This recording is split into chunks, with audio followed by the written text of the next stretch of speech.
Assalamualaikum warahmatullahi wabarakatuh. Alhamdulillahi rabbil alamin. Wassalatu wassalamu ala ashrafil anbiya'i wal mursalin. Wa ala alihi wa sahbihi ajma'in. Amma ba'd. Anak-anakku serta saudara-saudara di mana saja berada yang dimuliakan oleh Allah subhanahu wa ta'ala. Alhamdulillah atas izin Allah pada kesempatan ini bisa berjumpa lagi di Karakteristik Muslim Channel. Bapak akan menerangkan tentang materi PPKN kelas 7 sebagaimana yang sudah dibahas di video yang lalu, yaitu mengenai perumusan Pancasila sebagai dasar negara. Dan kali ini Bapak akan menuntaskan pelajarannya, yaitu tentang penetapan Pancasila sebagai dasar negara. Anak-anakku sekalian serta saudara-saudara, karena mungkin anak-anak sekalian merasakan manfaat daripada video ini, oleh karena itu dukung Bapak dengan cara like, subscribe, dan share kepada yang membutuhkannya. Untuk anak-anak sekalian yang sekarang lagi belajar di rumah, yaitu diistilahkan dengan daring, mudah-mudahan video Bapak ini bermanfaat untuk meresume materi PPKN ya. Adapun juga anak-anak yang mungkin pernah dulu diajar oleh Bapak dan sekarang punya anak-anak lagi, punya putra-putrinya, bisa memanfaatkan video Bapak. Kali ini Bapak berseragam karena sebentar lagi harus berangkat ke sekolah, melaksanakan tugas juga daring diselenggarakan di sekolah. Tapi memanfaatkan waktu, Bapak akan share dulu video yang bermanfaat untuk anak-anak. Untuk itu simak terus ya, simak benar-benar penjelasan dari Bapak, karena Bapak akan memakai pendekatan metode ceramah saja. Anak-anakku sekalian serta saudara-saudara yang dirahmati oleh Allah Subhanahu wa taala, penetapan Pancasila sebagai dasar negara. Kita mulai dengan seorang tokoh, yaitu Insinyur Soekarno, dan tokoh lainnya yaitu Dr. Andes Muhammad Hatta, dan tokoh-tokoh perjuangan kemerdekaan pada saat itu memproklamasikan kemerdekaan Indonesia pada tanggal 17 Agustus 1945 pukul 10 pagi di Jalan Pegangsaan Timur nomor 56 Jakarta. Sekarang gedung tersebut dirubah menjadi Gedung Perintis Kemerdekaan di Jalan Proklamasi. Nah, bendera merah putih pada saat itu dijahit oleh seorang ibu rumah tangga bernama Ibu Fatmawati. Siapakah itu? Dia atau beliau adalah istri Insinyur Soekarno. Lalu dikibarkan oleh yang bernama Latif Hendra Ningrat dan Suhud ya, dua orang pengerek bendera atau pengibar bendera, yaitu Latif Hendra Ningrat dan Suhud. Lalu diiringi juga oleh lagu yang kita kenal saat ini adalah lagu Indonesia Raya ciptaan W.R. Supratman.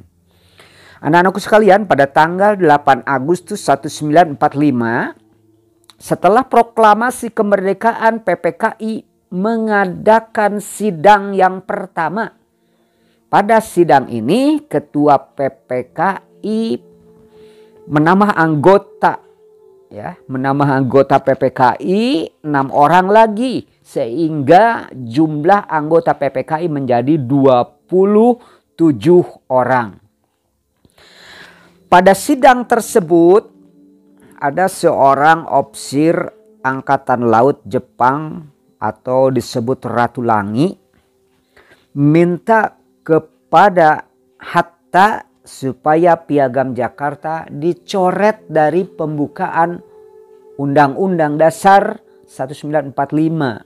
Karena kalau tidak, kemungkinan golongan Kristen dan Katolik di Indonesia Timur akan memisahkan diri di luar Republik. Maka atas permintaan itu Muhammad Hatta dan beberapa tokoh Islam mengadakan perundingan dan pembahasan mengenai permasalahan penyelesaian masalah ini. Nah, kalimat dengan kewajiban menjalankan syariat Islam bagi pemeluk-pemeluknya. Nah, kalimat itu yang hendak dirubah dengan kalimat ketuhanan dengan kewajiban menjalankan syariat Islam bagi pemeluknya. Nah, tokoh Islam yang membahas hal tersebut adalah Ki Bagus Hadikusumo. Bisa dicatat oleh anak-anak ya. Ki Bagus Hadikusumo, Kasman Singo-Dimejo. Sekali lagi, Kasman Singo-Dimejo. Lalu Kiai Haji Abdul Wahid Hashim dan Teku Muhammad Hasan. Maka setelah mereka berunding, dicapailah satu kesepakatan untuk menghilangkan kalimat dengan kewajiban menjalankan syariat Islam bagi pemeluk-pemeluknya. Hal ini dilakukan atas pertimbangan karena menjaga persatuan dan kesatuan bangsa Indonesia. Kita selaku generasi pelanjut hari ini ya sikapnya harus menghargai nilai juang daripada tokoh-tokoh yang sepakat menghilangkan kalimat tersebut. Nah, tokoh-tokoh PPKI yang berjiwa begitu besar, memiliki rasa nasionalisme yang tinggi dengan tujuan utamanya adalah untuk kepentingan bangsa dan negara di atas kepentingan pribadi dan golongan. Maka dengan disetujuinya perubahan tadi, maka segera saja sidang PPKI yang pertama dilaksanakan. Jadi alasan perubahan kalimat ketuhanan dengan kewajiban menjalankan syariat Islam bagi pemeluk-pemeluknya dirubah menjadi ketuhanan yang Maha Esa. Karena kata-kata butir pertama sebelum diubah ternyata kurang disetujui oleh sebagian komponen bangsa, komponen masyarakat, komponen agama pada saat itu ya. Oleh karena itu perubahan tersebut perlu dilakukan. Hal itu dimaksudkan juga untuk menjaga persatuan dan kesatuan Indonesia. Ya, perubahan itu dilakukan untuk satu hal yang sangat prinsip, yaitu persatuan dan kesatuan Indonesia yang baru saja merdeka. Akhirnya usulan Muhammad Hatta disepakati oleh semua anggota PPKI pada saat itu. Jadilah sila pertama yang sekarang kita dengar di dalam setiap pembacaan Pancasila, yaitu berbunyi ketuhanan yang Maha Esa. Selain pembahasan perubahan sila pertama dari Pancasila tadi, yaitu juga ada perubahan lain, yaitu pada sidang PPKI juga dibahas perubahan bab 2 ya, Undang-Undang Dasar pasal 6 yang berbunyi Presiden ialah orang Indonesia yang beragama Islam. Diubah menjadi Presiden ialah orang Indonesia asli. Nah, semua usulan itu diterima peserta sidang. Hal itu menunjukkan mereka, terutama penganut agama Islam, sangat memperhatikan persatuan dan kesatuan bangsa kita. Adapun keputusan yang dihasilkan oleh sidang PPKI yang dihasilkan 27 orang adalah sebagai berikut. Nah, ini hasil keputusannya yang harus anak-anak camkan baik-baik. A, ya, menetapkan dan mengesahkan pembukaan Undang-Undang Dasar 1945 yang bahan-bahannya tadi diambil dari rancangan pembukaan UUD 45 yang telah disusun oleh panitia perumus pada tanggal 22 Juni 1945 dengan berbagai perubahan-perubahan. Nah, B sekarang hasil yang dihasilkan adalah menetapkan dan mengesahkan UUD yang bahan-bahannya hampir seluruhnya diambil dari rancangan UUD yang disusun oleh panitia perancang UUD pada tanggal 16 Juli 1945. Nah, C sekarang memilih ketua PPKI yaitu Insinyur Soekarno dan wakilnya yaitu Dr. Andes Muhammad Hatta, masing-masing menjadi presiden, dan pada waktu itu Muhammad Hatta menjadi wakil presiden Republik Indonesia. Nah, D sekarang pekerjaan presiden untuk sementara juga dibantu oleh suatu komite, ya, komite namanya Komite Nasional Indonesia Pusat, ya, disebut dengan atau disingkat dengan KNIP, Komite Nasional Indonesia Pusat. Nah, dalam sidang pertamanya anak-anak sekalian, yaitu tanggal 18 Agustus 1945, PPKI mengesahkan Undang-Undang Dasar Negara Indonesia yang kini terkenal dengan sebutan UUD 1945. Nah, terdiri atas dua bagian. Sekali lagi, atas dua bagian, ya, yaitu pertama pembukaan yang di dalamnya memuat Pancasila, ya, dan batang tubuh UUD. Keberadaan UUD 1945 diumumkan dalam Berita Republik pada saat itu, yaitu dalam Berita Republik Indonesia halaman 45 sampai 48. Selanjutnya dalam instruksi presiden juga dalam Inpres nomor 12 tahun 1968 ditegaskan kembali tentang rumusan Pancasila sebagai berikut, ya. Rumusan Pancasila sebagai berikut. Pertama, ketuhanan yang Maha Esa. Dua, kemanusiaan yang adil dan beradab. Tiga, persatuan Indonesia. Empat, kerakyatan yang dipimpin oleh hikmat kebijaksanaan dalam permusyawaratan perwakilan. 5, keadilan sosial bagi seluruh rakyat Indonesia. Nah, semangat pendiri negara anak-anak sekalian dalam merumuskan dan menetapkan Pancasila sebagai dasar negara serta para pejuang termasuk di dalamnya masa proklamasi kemerdekaan dalam sejarah Indonesia itu termasuk angkatan 45, ya, disebutnya angkatan 45. Adapun hakikat dari nilai perjuangan angkatan 1945 ini adalah sebagai berikut yang harus anak-anak camkan, ya. Jadi apa itu hakikat dan nilai daripada munculnya angkatan 45. 1. Sifat dan jiwa angkatan 45 itu dijiwai oleh 1. Pro patria. Apa itu pro patria? Yang kedua, primus patrialis. Pro patria dan primus patrialis, yaitu selalu berjiwa untuk tanah air dan mendahulukan kepentingan tanah air. Lalu kedua, jiwa solidaritas atau kesetiakawanan sosial dari semua lapisan masyarakat terhadap perjuangan kemerdekaan. Ketiga, jiwa toleransi atau tenggang rasa antar agama, suku, dan golongan. Keempat, jiwa tanpa pamrih dan bertanggung jawab. 5, jiwa kesatria, kebesaran jiwa yang tidak terkandung di dalamnya unsur balas dendam. Tidak ada perasaan balas dendam. Jiwa kesatria, besar jiwa, tidak mengandung unsur balas dendam. Nah itu, ya, jiwa dari angkatan 45. Lalu semangat angkatan 45 juga yang harus anak-anak perhatikan adalah 1, semangat menentang dominasi asing dalam segala bentuknya, ya.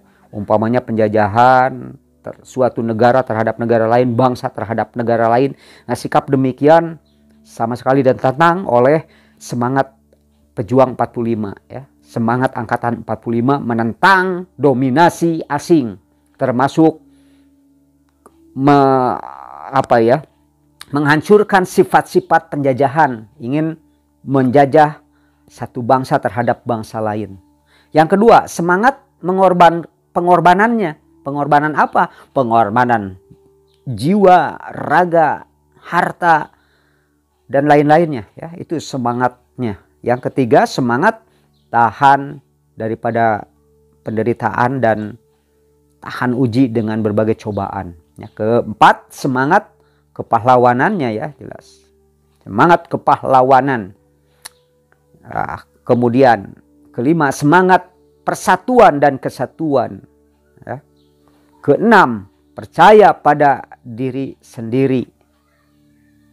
Ketujuh, yang terakhir, sifat daripada jiwa semangat 45 itu, jiwa semangat angkatan 45 yang harus jadikan contoh adalah sikap positif generasi muda terhadap makna proklamasi dan suasana kebatinan daripada konstitusi yang pertama.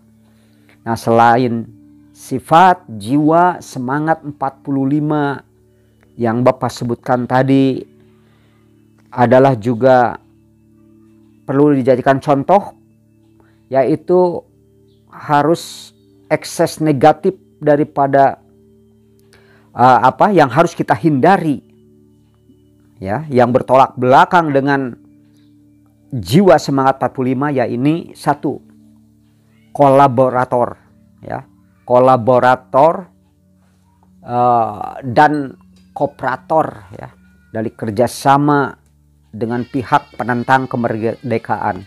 Yang kedua, persaingan tidak sehat antar golongan. Nah, ini sifat-sifat yang negatifnya ya.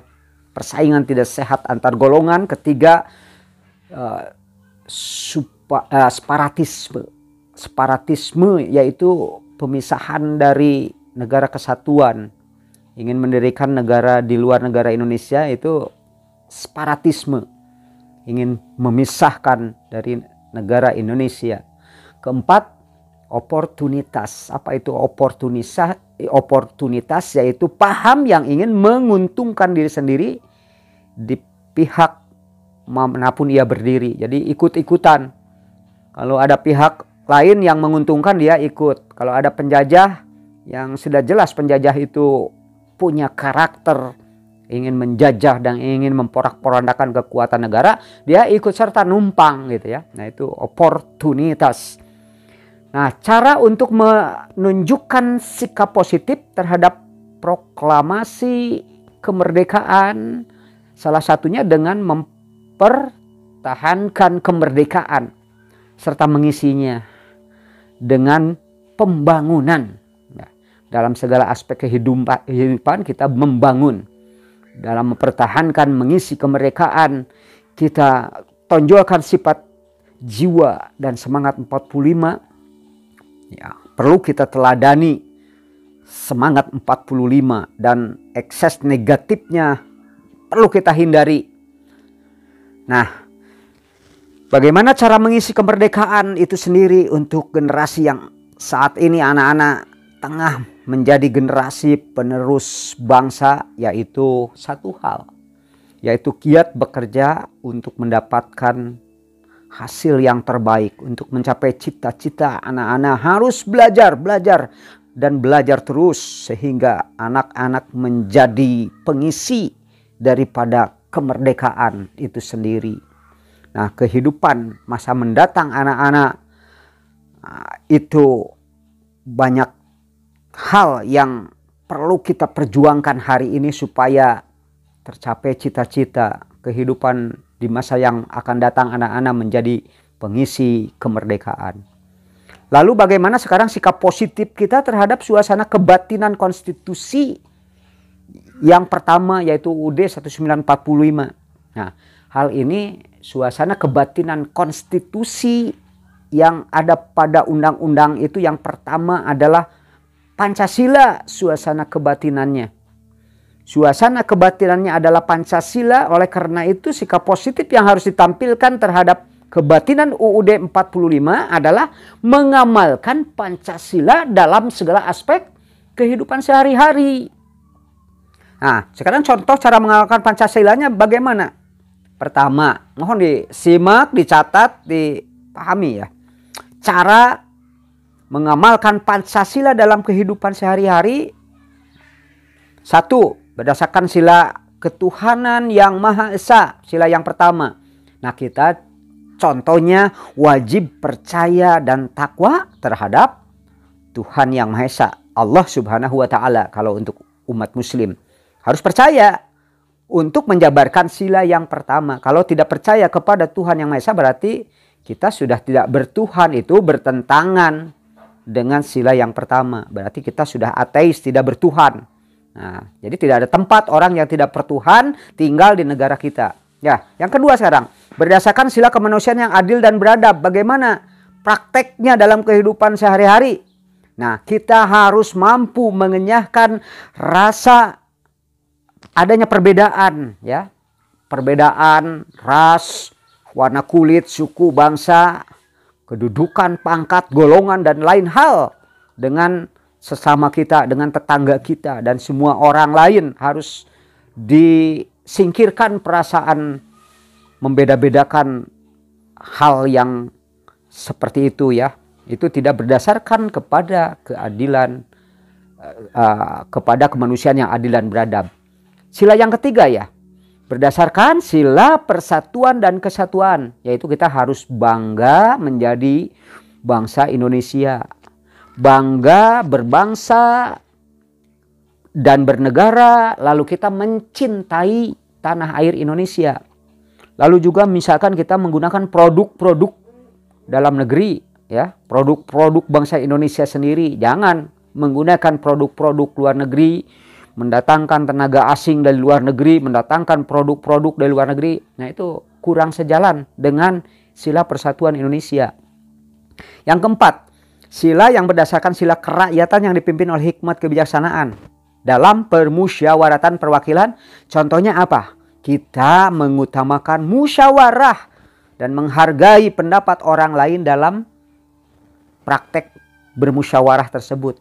Ya, jadi kita turut serta dalam bermusyawarah. Kalau ada konflik, selesaikan dengan musyawarah. Kalau ada masalah, selesaikan dengan musyawarah. Lalu juga kita bisa terlibat dalam politik praktis ya, disebutnya itu, yaitu pesta demokrasi 5 tahunan ya. Nah, itu namanya dalam pemilu kita bisa jadi peserta ya. Untuk anak-anak yang di SMP tentu belum waktunya, tapi paling tidak anak-anak bisa turut menciptakan suasana yang kondusif ya, turut menunjang, mendukung, turut menjadi bagian di dalamnya supaya tidak ada atau ya tidak terlalu banyak yang golput, disebutnya itu golongan putih, artinya tidak ikut nyoblos partai A, partai B, partai C. Padahal kewajiban kita selaku warga itu turut terlibat dalam musyawarah, dalam demokrasi. Ya, ya di antaranya ya pemilihan umum itu, memilih presiden, memilih anggota DPR, memilih kepala daerah tingkat 1, tingkat 2 dan seterusnya. Nah, yang terakhir ya, 5, yaitu berdasarkan sila yang kelima, keadilan sosial bagi seluruh rakyat Indonesia. Ya, kita harus mau melaksanakan gotong royong, karena sifat keadilan sosial bagi seluruh rakyat Indonesia bisa kita capai dengan cara bergotong royong dalam bekerja bersama-sama, bekerja bakti. Dalam kegiatan sosial lainnya kita harus ikut terlibat. Nah, barangkali itu saja dalam pelajaran yang bisa Bapak sampaikan pada kesempatan ini. Lebih dan kurangnya mohon maaf yang sebesar-besarnya. Nanti di lain video silakan anak-anak menyelesaikan soal-soal latihan untuk materi di bab 1 ini. Terima kasih atas perhatiannya. Aku qauli hada wa astaghfirullah li wa lakum. Wassalamualaikum warahmatullahi wabarakatuh.